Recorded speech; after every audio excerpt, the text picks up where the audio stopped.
going with editing with oh hello, what's up guys, I hope that you all are doing so well, and in this video I will just discuss about what about my background.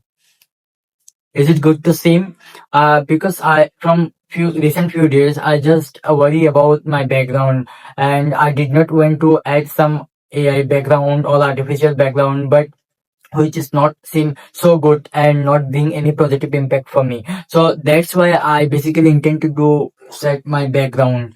If you guys have give me positive response with this background, I will record my all of my shot with this corner. So I think that was a more attractive background than any other video. You just check out my video in YouTube.